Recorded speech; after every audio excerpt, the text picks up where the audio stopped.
European channel. And while MTV started in the United States 10 years ago, a very critical key success factor for us was to be a European channel. And that's manifested by our staff, which has 14 different nationalities on it. Out of 120 people, there are only 6 Americans, for example. We have offices throughout Europe, 6 different offices throughout Europe.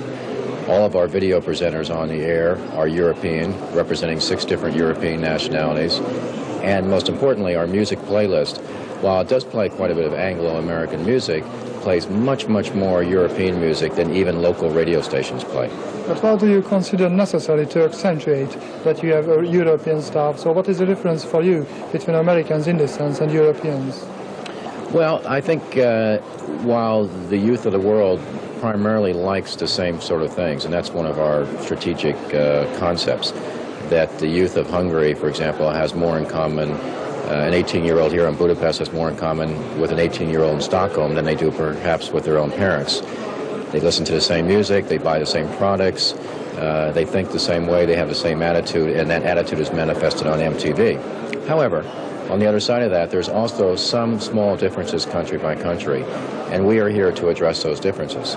And one of our most important mandates is to help develop and expose music from the countries that we transmit to, i.e. Europe, including Hungary, expose that music, once we find it, to a much, much larger audience than they otherwise would have, not only in Europe, but also perhaps in the United States. And without any question, you are already present in almost all the Eastern and Central European countries. How much are you satisfied, and where and when are you satisfied with this presence, and where, because of piracy and other problems, are you not very much satisfied with this presence? We're somewhat constrained by our distribution of cable, but dishes, which is the market of direct-to-home, has taken off quite nicely throughout Europe. In fact, when I landed here at the airport and drove into the city, I saw quite a few dishes on either side of the road. So we think our distribution will continue to grow by dishes. And also cable. Hungary was the very, very first country that we launched in April of '89, well before all the changes happened. We were very excited about that.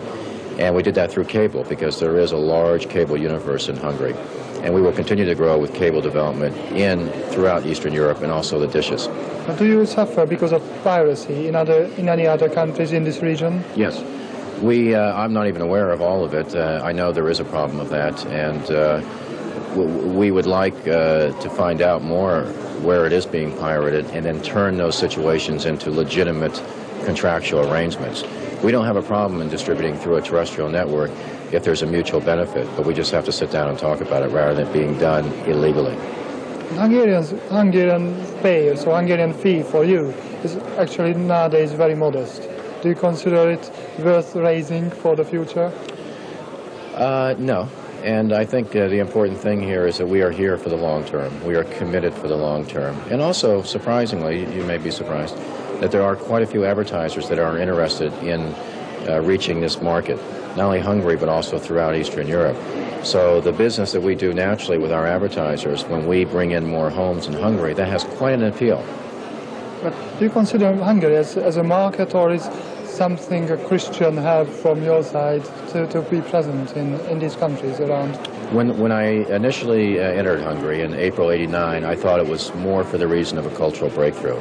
What I have learned since then, it is most definitely a market. Clearly it's a market, because our advertisers want this market.